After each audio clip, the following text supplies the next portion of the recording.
love is really about giving and receiving. And this sounds so simple, no? It sounds so basic, and it should be like, well, that's obvious, yeah. But it's been so unobvious in our lives for like decades, right? I want you to take a new sheet of paper, okay? One that you can tear out of your journal. And I want you to write in capitals that love is about giving and receiving. This sheet of paper is going to be your reminder every time that you're getting into future relationships. Keep this paper handy. Either put it up on your fridge, take fucking photocopies and put it everywhere around the house, take a picture of it, keep it on your phone, because your reminder when you get into the next relationship is going to be these two questions. Is this relationship capable of giving me the love that I want?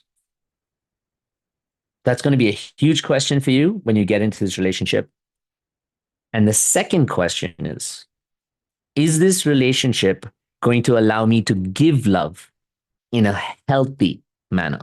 Now, I use healthy manner very, very keenly there because most of us have been used to giving love excessively. So, giving love in a healthy manner means bringing yourself back to where you don't extend yourself.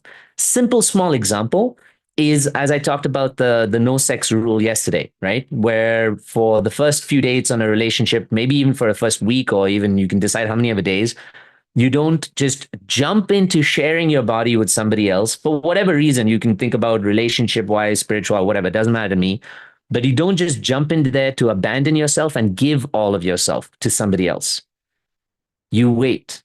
So another question is, how can I get someone to deserve what I have to give? Or how can I find someone to deserve what I have to give? Now, this one, it sounds like it's slightly more egocentric, but it's not. For those of you who are massive givers, this is actually a qualification. This is, funny enough, is actually a boundary with yourself. I don't know if you realize this. This has nothing to do with somebody else. All these questions are actually boundaries with yourself, where you have to evaluate, where you have to be more careful of what you're getting into, where you have to see with your plain eyes if someone in front of you is capable of love, or whether you want them to be capable of love. It's a personal boundary. It's actually a personal standard where you're looking for someone who, when I say that they're deserving, what does deserving of my love mean? Not that they're a great human being, because again, a lot of people get into relationships and then over justify and say, but he's such a good person. He's so good with like the kids, or he's so good with somebody else. Yeah, but how good is he to you? How good is he in the relationship? How good is the relationship?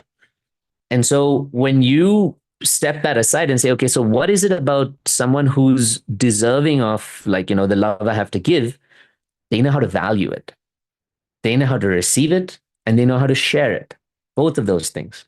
They let your love fuel them, and they also respect your love. Someone who knows what the value of your love is knows how to respect it, correct? And they're not going to use it and abuse it.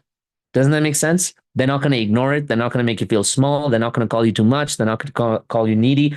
Now, I'm going to tell you all of these things, by the way, that by the end of this situation, especially by the 4-week program, you're going to realize that that concept of too much doesn't mean that you just need to be expressing the exact same way and you'll find someone who accepts it. No, you'll recognize that by creating a healthier nervous system, you have a healthier self-expression.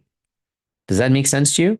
That it's not that you need to control your emotions, you need to hide your emotions. You just start to reflect more authentic emotions and not wounded emotions. Right now, what's happening is you're wounded in a child because they haven't been heard, they haven't been loved. They're the ones jumping out and throwing a tantrum. They're the ones jumping out and expressing their emotions to such a high degree without a sense of control because they're craving for someone to just hold them and cuddle them and soothe them. But that person needs to be you first because no one else is going to be capable of it. So when you start to, that's the inner child space, but when you start to like show up for your heart and you start to show up for yourself and you show up for your inner child, your self-expression itself through the nervous system regulation, through loving yourself shows up very differently. It becomes, and your self-expression is all kinds of things. Your emotional self, your physical self, your spiritual self, your energetic self.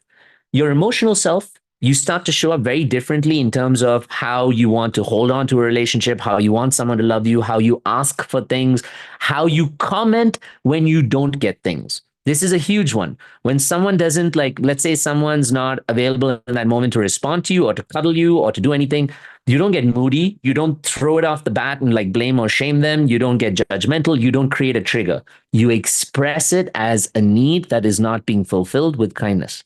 And you give the other person the opportunity to say why that need could not be fulfilled or whether they have the capability and that need to fulfill it or not. Your physical self, when you start to show up and love yourself, like you said, you have better personal boundaries, whether it's about sex, whether it's about some sort of desire, whether it's around a type of love that you like to receive, any of those things. One of the best things I've seen with my clients is that as they start to do the inner work, that their love languages evolve. Can you see that that's a possibility? Because the love languages that you're used to from the element of where you're that wounded little child are like, I just want someone to hold me all the time. I just want to receive time. I just want to receive these things.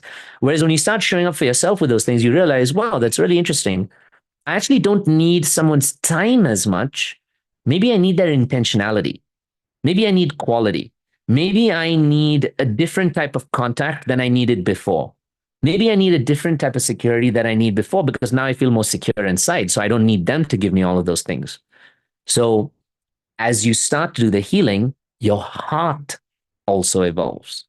You naturally step into a higher vibrational capability because you're no longer playing down here with all the low level players.